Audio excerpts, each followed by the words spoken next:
이렇게 이야기한 것을 읽어봤어요. 우리의 삶을 인정투쟁이다. 인정투쟁. 나도 모르는 사이에 나는 투쟁을 하고 있어요. 어떤 투쟁인가? 인정받기 위한 투쟁을 하고 있습니다. 세상은 사람들이 누가 더 높은가, 더 얼마나 많은가, 얼마나 더 소유했는가, 얼마나 높은 자리에 있고, 얼마나 힘이 세고, 얼마나 권력이 있고, 다른 사람과 비교해서 내가 그래도 이 정도 돼 하면서, 그렇기 때문에 그런 것을 통해서 인정받기를 원하는 삶이 우리의 인생이라고 이야기를 하고 있는 것입니다. 그래서 나도 모르는 사이에 내가 뭘 하고 있는가? 우리는 비교하고 있어요. 다른 사람과 나를 비교합니다. 크기를 비교합니다. 능력을 비교합니다. 가진 것을 비교합니다. 높이를 비교합니다. 우리는 비교하고 있어요. 그런데 비교는 결국 무엇을 우리 안에 가져다 주는가? 그것은 비교는 시기와 질투 그리고 열등의식을 가져다 줍니다. 그리고 나도 모르게 내 안에 아니라고 나는 그렇게 느껴본 적이 없지만 그럼에도 불구하고 내 안에 현대인들이 가지고 있는 가장 중요한 마음이 있다고 한다면 시기, 질투, 열등의식이에요. 그래서 사촌이 땅을 사면 뭐라고요? 배가 아프다고 얘기를 합니다. 그렇죠? 겉으로는 우리가 야, 참 그래 너 성공했네, 잘했네, 야 대단하다, 어떻게 그렇게 했어? 말을 하지만 속은 쓰려요.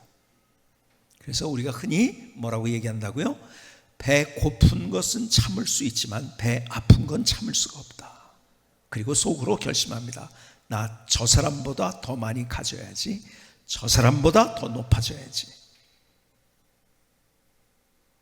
여러분, 전교 1등을 하는 아이는 열등의식이 없을까요? 여러분, 전교 1등 하는 아이, 전국 1등 하는 아이를 보면서 비교 대상이 거기거든요. 이제 또 자기는. 그래서 열등의식을 갖고 비교하고 그리고 시기하고 질투합니다. 전국 1등을 했으면은 그러면은 열등의식이 없을까요? 그리고 시기하고 질투하는 것이 없을까요? 10년 후에 20년 후에 만났어요. 근데 가만히 있어보자. 저놈이 나보다 공부를 훨씬 못했는데 연봉이 나보다 높아? 그러면은 시기하고 질투합니다. 자, 여러분들도 마찬가지죠. 여러분보다 고등학교 시절에 공부를 더 못했던 사람이 한 20년 30년 만에 만났어요. 근데 더 좋은 직장에 있네? 더 직급이 높네? 근데 연봉도 더 높아? 저 고등학교 다닐 때 나한테 속된 편으로 게임도 안 됐는데. 그래서 그 친구를 만났을 때 야, 나보다 못한 놈이 그렇게 역전을 하더니 너무 고맙다, 감사하다, 이런 마음이 듭니까? 솔직하게 마음이 좀 쓰립니까? 우리는 비교하면서 나도 모르게 나는 그렇게 아니라고 자꾸 포장을 합니다. 그러나 내면의 깊은 곳에 나를 지배하고 있는 마음이 무엇인가? 시기와 질투와 열등의식이에요. 자, 성경에 있는 인물 하나로 한번 여러분의 생각을 옮겨보시겠습니까? 사울의 이야기. 그는 이스라엘의 초대왕, 대단한 사람이었죠. 그렇죠? 사무엘이 그에게 기름 부었어요. 그렇죠? 그 사람이 어떤 사람이었는가? 사무엘상 9장 2절은 이렇게 얘기합니다. 기스에게 아들이 있으니 그의 이름은 사울이요 준수한 소년이라. 이스라엘 자손 중에 그보다 더 준수한 자가 없고 키는 모든 백성보다 어깨 위만큼 더 컸더라. 여러분, 이 사람처럼 완전한 사람이 있을까요? 이 사람보다 더 준수한 사람이 없대요. 이 사람보다 더 지적으로 리더십이나 이 모든 것에 있어서, 아니 그리고 겉에 보이는 얼굴이나 그리고 몸의 크기나 이런 것들을 비교할 수 없는 단연 톱이었었습니다. 여러분, 사울 대단한 사람이었습니다. 여러분 보면은요, 야, 내가 그 정도만 되면 얼마나 좋을까 하는 모든 것들을 다 가졌던 사람, 그리고 마침내 뭐가 됐어요? 왕까지 됐어요. 대단하잖아요. 그렇죠? 근데 그의 인생이 어떻게 됐을까요? 여러분, 다윗을 만나게 됐어요. 다윗은 자기의 부하였어요. 그런데 다윗이 인기가 높아지는 것을 보기 시작했어요. 인정투쟁이라고 제가 말씀했죠. 아하, 나보다도 인정을 받아? 그러면서 사무엘상 18장 9절에 보니까 이렇게 우리말 성경에 번역을 했어요. 그때부터 다윗을 시기하고 질투하기 시작했습니다. 누가요? 사울이 그랬다는 거예요. 여러분, 그렇게 다 가졌는데요, 외모로도요, 그리고요 높이로도요, 다윗은 자기 부하예요. 가질 걸 뭘 다 가진 것 같은데 그럼에도 비교합니다. 그리고 거기서부터 뭐가 나오는가? 시기와 질투가 나옵니다. 그리고 그의 인생이 어떻게 됩니까? 무너지기 시작합니다. 자, 다윗이 자기 부하임에도 불구하고 다윗하고 자기를 비교하다가 시기, 질투, 열등의식을 갖게 되고 그것부터 그의 인생이 무너집니다. 그렇죠? 여러분, 극과 극은 만난다고 했어요. 그래서 극으로 가면 안 돼요. 뭐든지 여러분의 이념도 그런 것이고 여러분이 어떤 것인지 극으로 가면 안 돼요. 극과 극은 만납니다. 똑같아요. 자, 대단하잖아요. 그런데 이 사람이 열등의식을 가졌어요. 또 열등의식을 가진가 어떻게 하니까 교만하게 행동을 하는 거예요. 교만과 열등의식은 같이 가는 거예요. 그래서 어떻게 하죠? 여러분, 제사장이 해야 될 일을 제단 앞에서 자기가 합니다. 왜 그럴까요? 내가 이런 거 할 만한 나는 위치야, 나는 이 정도 되는 사람이야, 사람에게 보여주고 인정받고 싶었던 거예요. 결국 비교하기 시작하면서 시기하죠, 질투하죠, 열등의식을 갖게 되죠. 그리고 그의 인생은 무너지는 거예요. 여러분, 이렇게 한번 생각해 보지 않겠습니까? 만약에 사울이 자기 존재 자체를 존중하면서, 그러면서 하나님의 주신 은혜가 얼마나 대단한지를 생각하고, 그리고 다윗이 자기 부하잖아요, 그렇죠? 부하를 품어줄 수 있었다고 한다면, 다윗은요, 사울이 죽이려고 할 때 그럼에도 불구하고 반대로 자기가 죽일 기회가 있어도 사울을 죽이지 않았던 충신이었습니다. 충실한 신하였었어요. 충성된 신하였었어요. 그 다윗을 품었다고 할진대 그는요, 이스라엘 역사에서 다윗과 비교될 수 없는 기가 막힌 멋진 인물이 되었을 거예요. 그렇죠? 그런데 비교하면서 시기, 질투를 하기 시작하고 거기에서부터 그의 인생은 무너지게 됩니다. 왜 사울의 이야기를 우리에게 썼을까요? 우리가 그렇다는 거예요. 내가 똑같이 마찬가지라는 거예요. 여러분, 오늘 본문의 이야기로 가볼까요? 오늘은 본문의 이야기가 요나가 상심을 합니다. 왜요? 제멋대로 사는 사람들, 니느웨 사람들이 저놈들 벌 받아야 되는데 그게 잘 된 거예요. 그래서 오늘 요나서 4장 1절을 보니까 이렇게 얘기합니다. 요나가 매우 싫어하고 성냈는데요. 어떻게? 매우. 왜 매우 싫어하고 성냈죠? 오늘 본문의 이야기는 뭐죠? 아니, 니느웨 저놈들 나쁜 놈들인데, 아니 하나님 앞에서 회개하고 더 잘 돼? 그 꼴을 볼 수가 없는 거예요. 그렇죠? 요나서 4장 2절은 계속 이 얘기합니다. 여호와께 기도하여 이르되 여호와여, 내가 고국에 있을 때 이러하겠다고 말씀하지 아니하였나이까? 그러므로 내가 빨리 다시스로 도망하였사오니 주께서는 은혜로우시며 자비로우시며 노하기를 더디하시며 이내가 그 이사 뜻을 돌이켜 재앙을 내리지 아니하시는 하나님이신 줄 내가 알았음이니이다. 속에 있는 마음이 뭐죠? 저 니느웨 나쁜 놈들인데 저놈 잘 되면 안 돼요. 그거예요. 할 수 없이 물속에 뱃속에 죽을 뻔하다가 그냥 가서 하나님의 메시지를 선포한 거예요. 근데 그 메시지를 듣고 니느웨가 변했어요. 잘 되는 거예요. 저놈들 망해야 되는데. 여러분, 니느웨가 잘 되는 모습을 보면서 성을 냅니다. 화를 냅니다. 싫어합니다. 뭡니까? 시기하고 질투하는 거예요. 그리고 하나님 앞에 이게 도대체 뭐예요? 항의합니다. 여러분, 요나가 뭐 하는 사람이죠? 요나는 선지자예요. 선지자가 이럴 수 있는가? 그렇기 때문에 나도 그럴 수 있고 우리 모두가 그럴 수 있고, 아니 그럴 수 있는 것이 아니라 나도 모르게 우리 모두도 그러한 삶을 살아간다는 거예요. 근데 그게 뭔가 인생을 망하게 하는. 그래서 요나서 4장 3절에 보니까 이렇게 고백하며 여호와여 원하건대 이제 내 생명을 거두어 가소서. 사는 것보다 죽는 것이 내게 나음이니이다. 시기, 질투, 욕심, 성냄의 결과는 불행이었었어요. 삶이 무너집니다.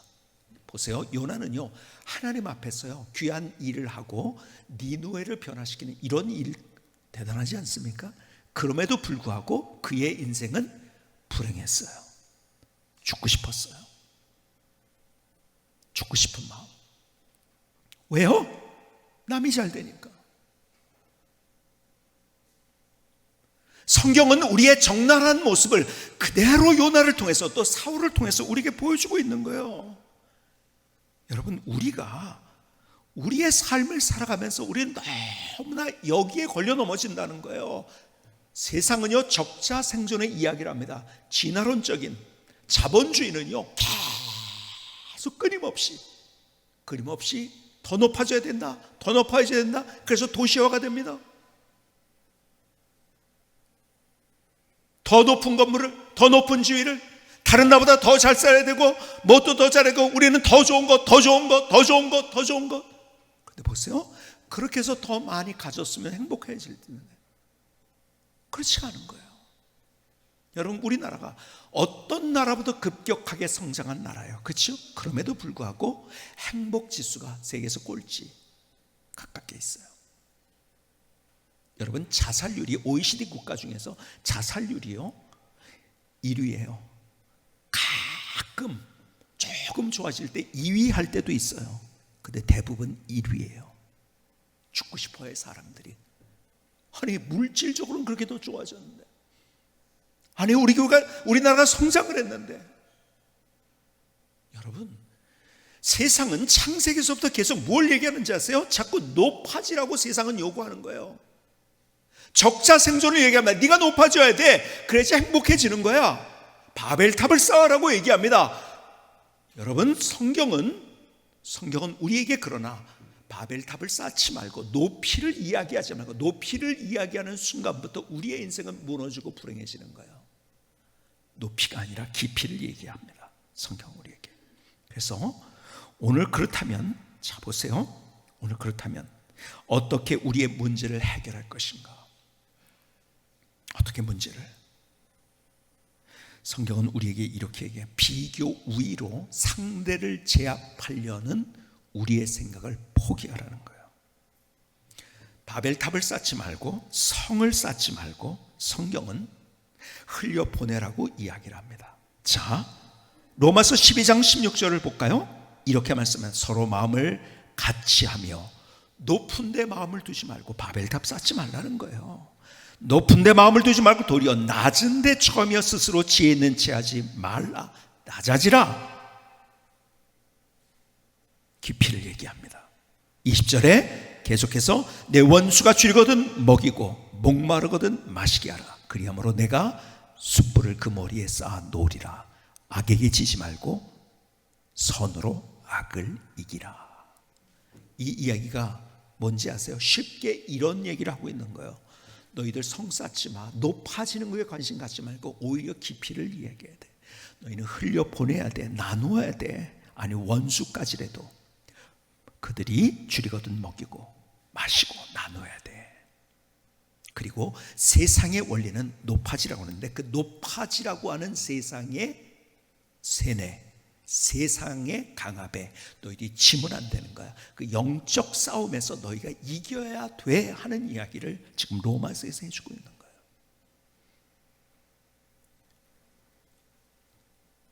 여러분, 우리가 어떻게 세상 사람들이 얘기하는 대로 내가 얼마나 높아지고 커지고 많아지고 세지고 이걸 가지고서 내가 다른 사람과 비교하려는 이 세상 가운데서, 그렇다면 우리가 어떻게 여기에서 헤어나와서 다른 우리의 선순환을 살아갈 수 있을 것인가? 높이를 생각하지 말고 깊이를 생각하고 나누고, 그리고 나눔의 강물을 흘려보내라고 우리에게 얘기하는 거예요. 자, 초대교회 이야기가 그거 아닙니까? 여러분, 초대교회는요 예루살렘 교회가 제일 먼저 만들어졌어요. 근데 예루살렘 교회, 제가 말씀드렸죠, 예루살렘 교회가 로 이름을 짓는 교회는 없어요. 최초의 교회인데 어떻게 그 이름을 짓는 교회가 없을까요? 자, 예루살렘 교회로 짓는 교회가 있다고 했죠. 어떤 교회? 이단. 거기 가보면 거의 이단이에요. 그리고 대부분의 교회들이 어떤 교회를 이름을 많이 선호하는가? 여러분, 성경에 있는 이름을 할 때 제일 많이 선호하는 것이 안디옥 교회입니다. 안디옥 교회. 그렇죠? 우리 지역에도 몇 개 있어요. 안디옥 교회가. 도시마다 다 있어요. 왜 안디옥 교회일까요? 그러면은 크기를 따져볼까요? 예루살렘 교회와 안디옥 교회가 크기가 어떨까요? 여러분, 숫자적으로 표시한 것이 없었기 때문에 잘 모르겠지만 예루살렘은요 거의 많이 거기에 도성에 사는 사람이 예수 믿었기 때문에 큰 교회였었어요. 근데 안디옥 교회는요 거기에서 박해를 받던 사람들이 도망온 거예요. 그래서 거기 있었기 때문에 사실은요 작은 교회였었어요. 그렇죠? 그리고 여기는 견고한 교회였는데 이제는 개척교회예요. 안디옥 교회는. 그 개척교회일 때 교회가 시작될 때부터 그는 안디옥 교회는 어떻게 했는가? 여러분, 안디옥 교회를 사도행전 11장에서 이렇게 이야기를 합니다. 다시 한번 볼까요? 27절. 그때 선지자들이 예루살렘에서 안디옥에 이르니 그 중에 아가보라 하는 한 사람이 일어나 성령으로 말하되 천하에 큰 흉년이 들리라 하더니 글라우디오 때에 그렇게 되니라. 제자들이 각각 그 힘대로 유대에 사는 형제들에게 부조를 보내기로 작정하고 이를 실행하여 바나바와 사울의 손으로 장로들에게 보내니라. 자, 이게 뭔가요? 성경 그림을 그리라고 했어요. 이 안에 들어가 보실래요? 자, 클라우디오스 황제, 글라우디오라고 했죠. 성경에 글라우디오 황제 때 뭐가 들었냐? 기근이 들었어요. 지금 우리로 얘기한다면 코로나 사태 같은 것을 경험한 거예요. 근데 그보다 더 했죠. 왜요? 여러분, 코로나 사태는요 그렇게 못 먹어가지고 굶어 죽는 사람은 지금 그때보다 없는 거예요. 굶어 죽는 사람이 생기는. 왜? 아예 당장 먹을 것이 없었으니까요.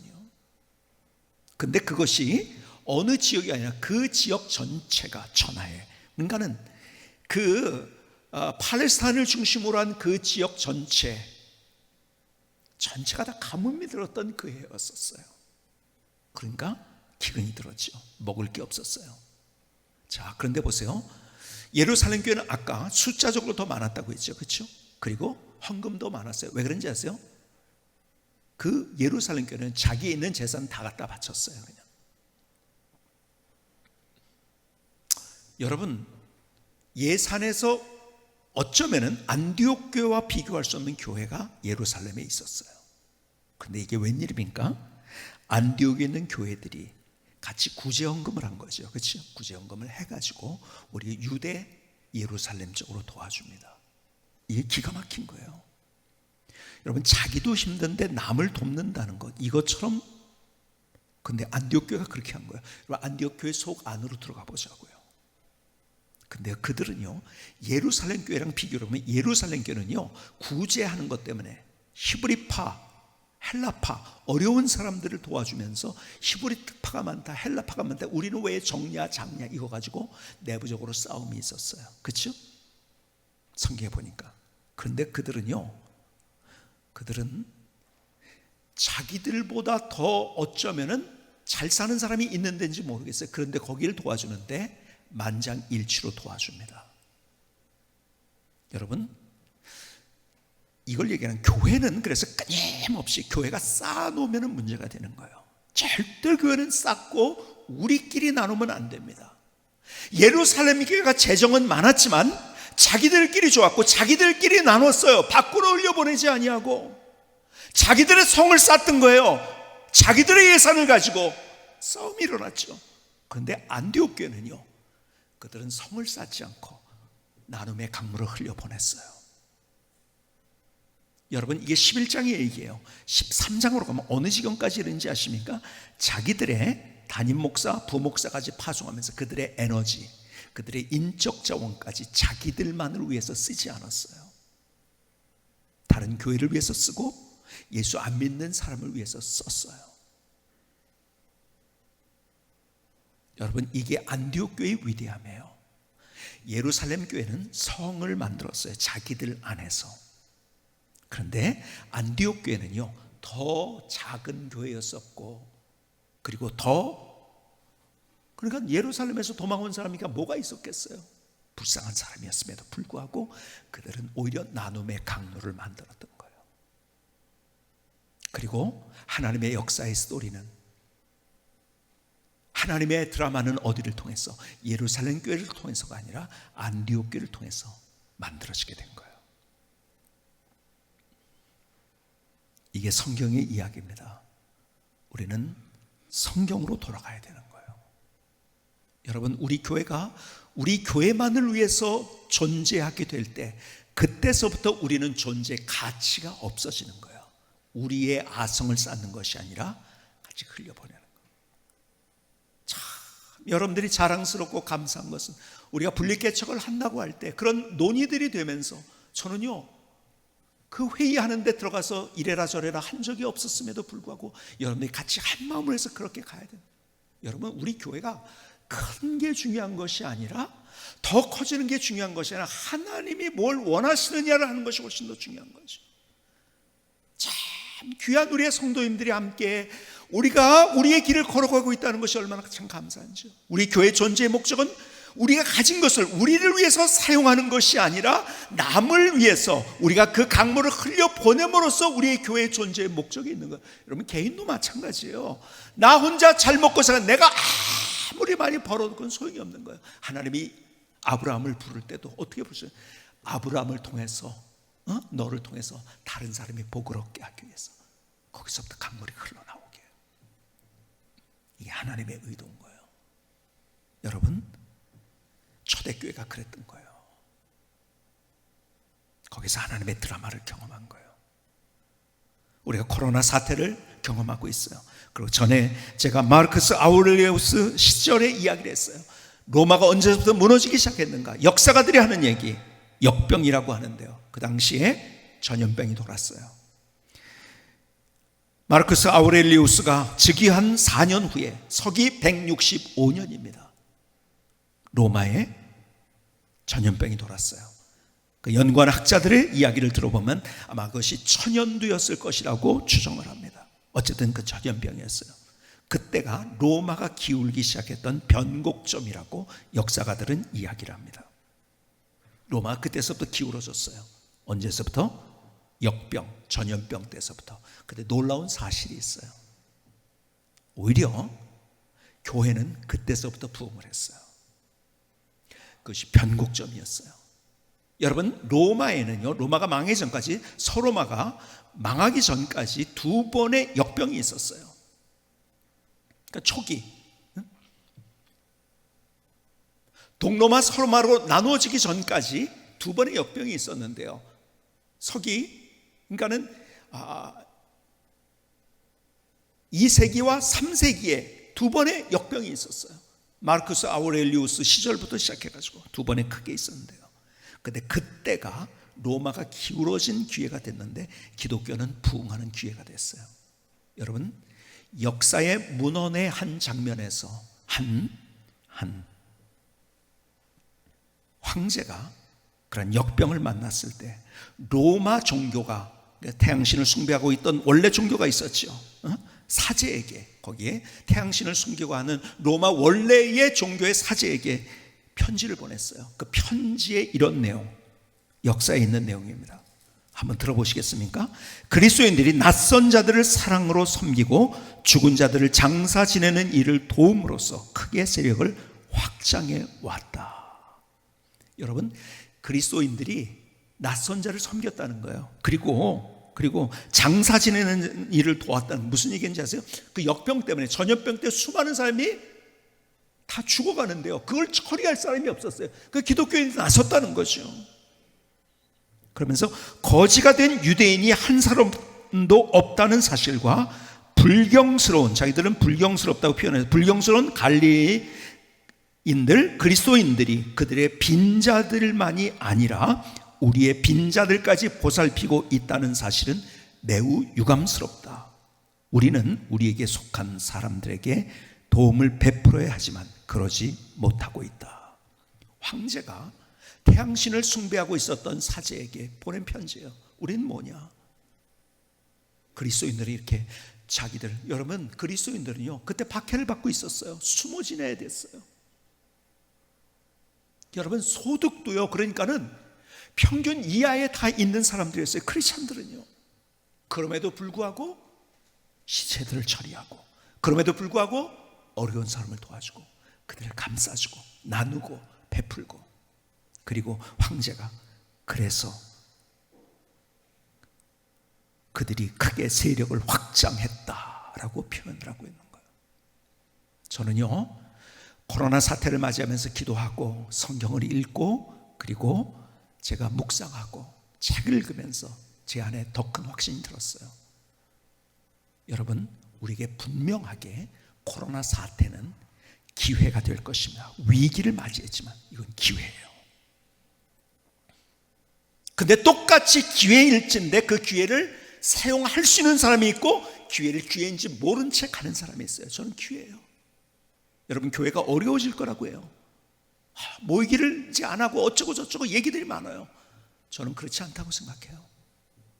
저는 우리 교회도 이때가 기회라고 생각해요. 단지 어떻게 될 때 우리가 함께 하나님이 뭐라고 말씀하시는 듣고 같이 그렇게 안디옥 교회 같이 초기 그리스도인과 같이 우리가 그렇게 할 수 있을진데, 이것은 우리의 기회예요. 하나님이 주신 힘들고 어렵지만은 위기지만은 그런 하나님 앞에서 그것이 기회가 될 수 있는 거지. 저는 기회라고 생각해요.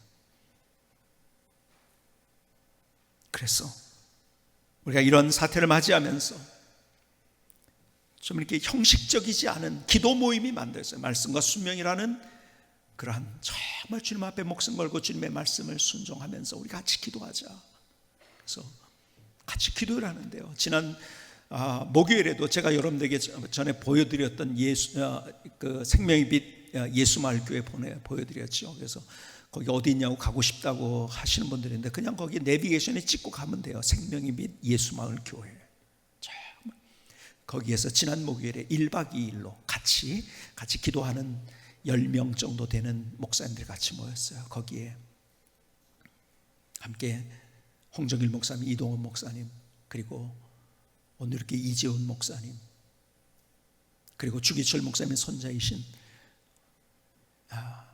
인천의 교회 이름이 갑자기 생각이 안 나는데 통합의 가장 큰 교회죠. 그리고 선한 목자교회 유기성 목사님,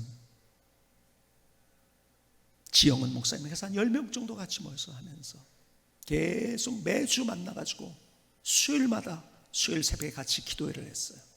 그리고 하면서 우리가 공감 소비 나눔 운동을 하자.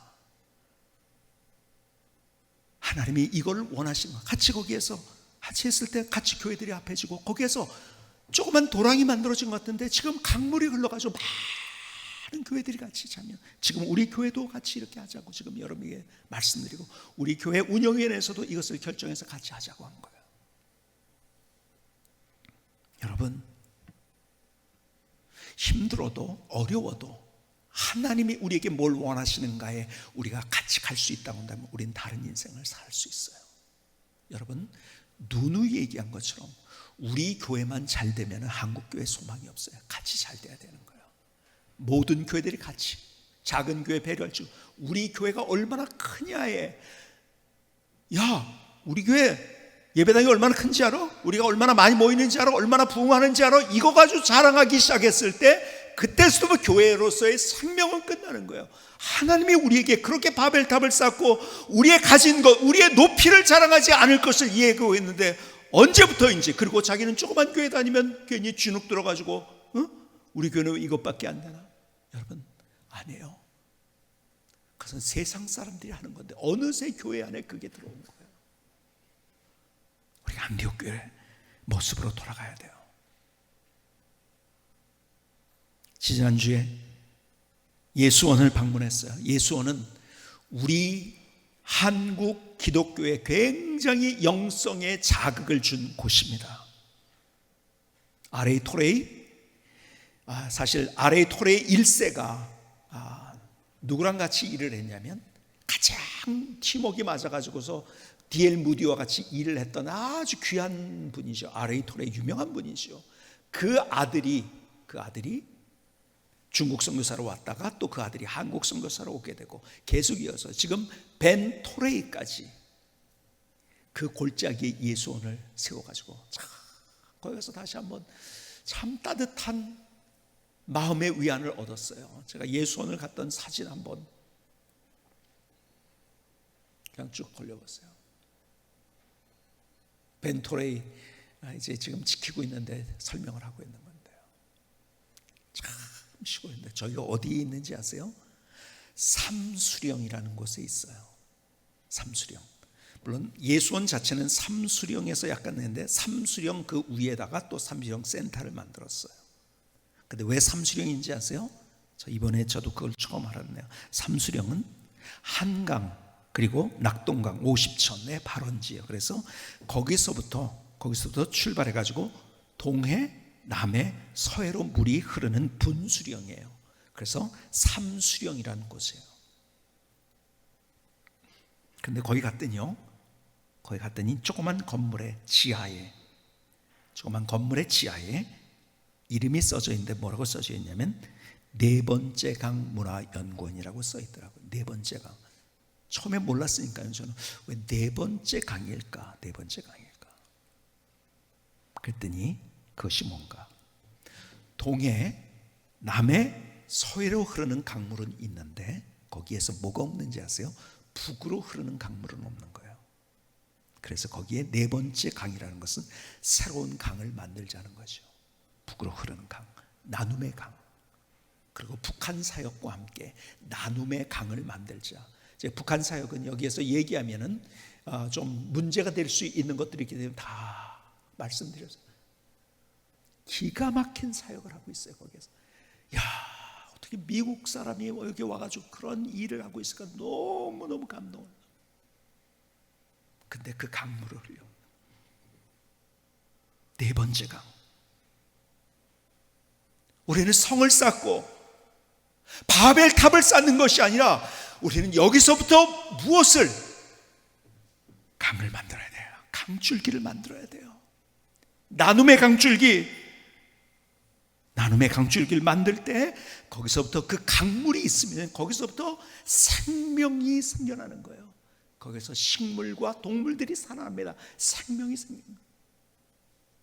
여러분, 우리가 약하고 부족하고 없고 어쩜 못 살고 그럼에도 불구하고 하나님은 나를 통해서 그 강물을 만드시길 원하시는 거예요.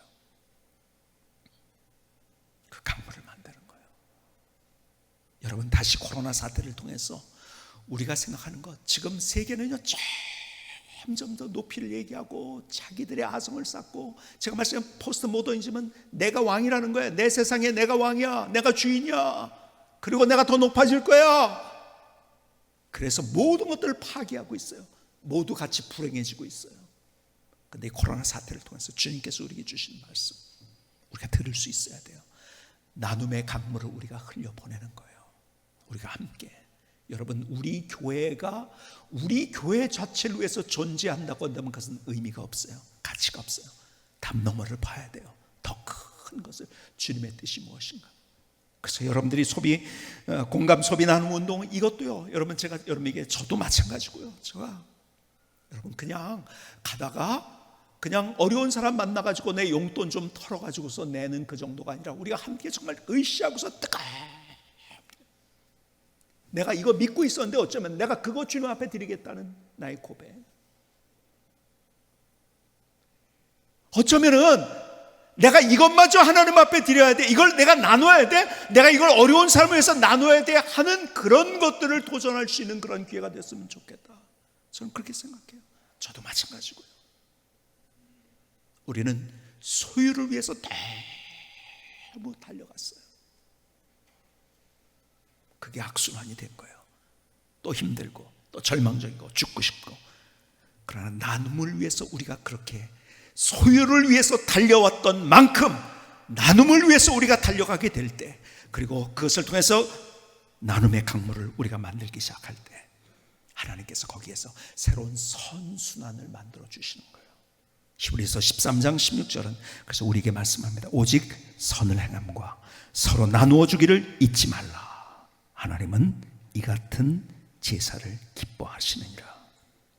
위로 경쟁이 아니고 소유를 향해서 우리가 숨가쁘게 살아가는 것이 아니고 아래로 흘려보내고 내가 숨가쁘게 소유를 위해서 달려갔던 것 이상으로 우리가 나눔을 위해서 달려가고 손을 잡아주고 다시 우리는 위기를 만났지만 이 위기가 나의 인생에 그리고 우리 교회에 우리의 가정에 새로운 기회가 될 수 있기를 주님의 이름으로 축복합니다. 김승희 선교사님의 찬양을 들으시겠습니다.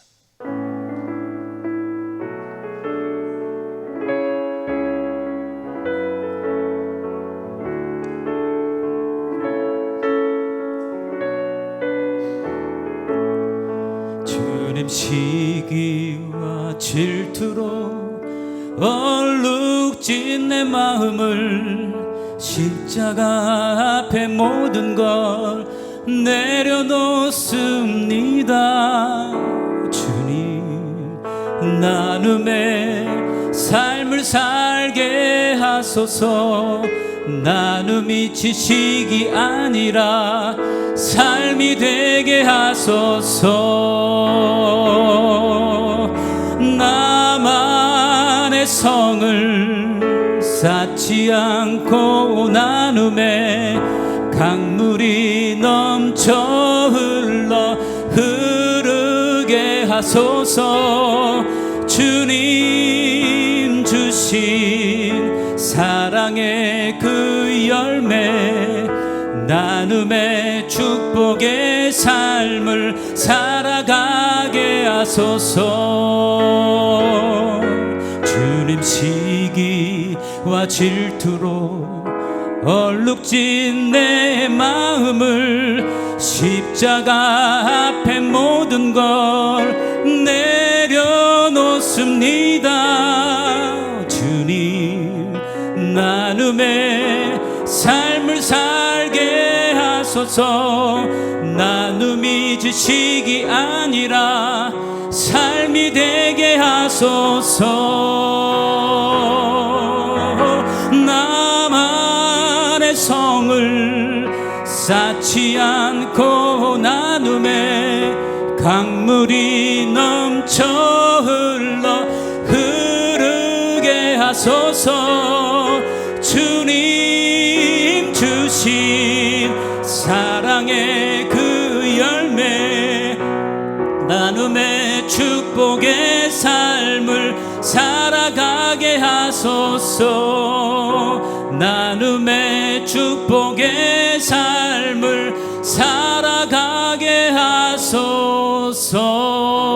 하소서. 아멘. 하나님 우리의 고백입니다. 나의 고백입니다. 하나님 나를 받아주시 하나님 감사합니다.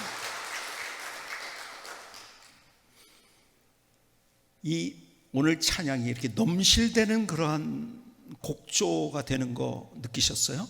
막 넘실대는 곡조. 여러분 우리가 이렇게 나눔의 강물이 넘실대야 돼요. 그래서 우리가 이렇게 차고오르는 하나님의 은혜가 넘실대는 우리의 삶. 그러니까 하나님의 진리가 하나님의 말씀이 아는 것으로 끝난다면 그건 가치가 없는 거예요. 그래서 제가 누누이 말씀해요. 우리가 제자 훈련은 말을 안 쓴다고 했어요. 왜요?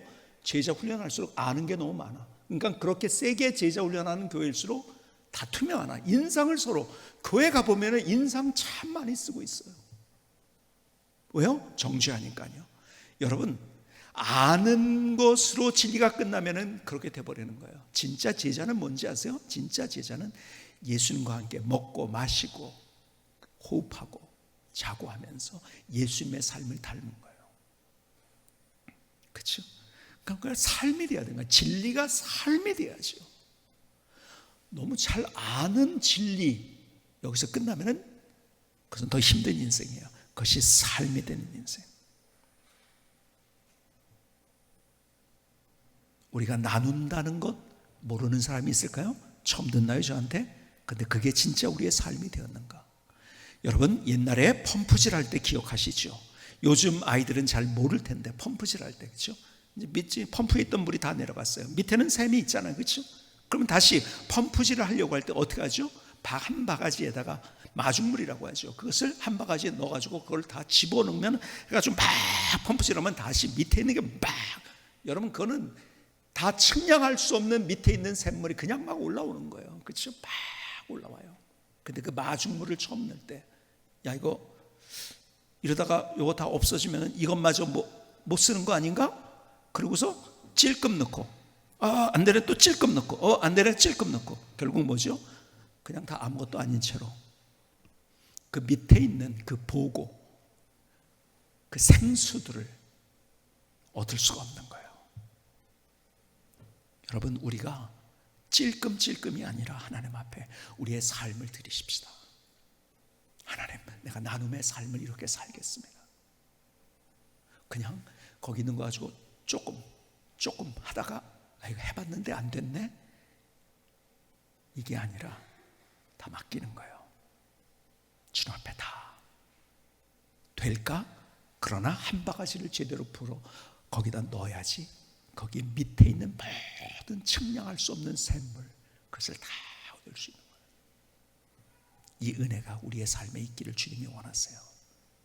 근데 우리는 자꾸 내 거 없어지는 걸 생각해요. 그래서 찔끔, 내 거 없어지는 거 찔끔 내 삶 속에서.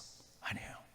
하나님이 내게 무엇을 말씀하신가 들으면서 오늘 내 인생을 망가뜨리는 것, 나도 그걸 생각을 못했는데 내면 속에 남과 비교하면서 높이려고, 더 소유하려고, 더 많이 가지려고, 더 세지려고, 더 높아지려고 하다가 시기, 질투, 인생을 망가뜨리는 거예요.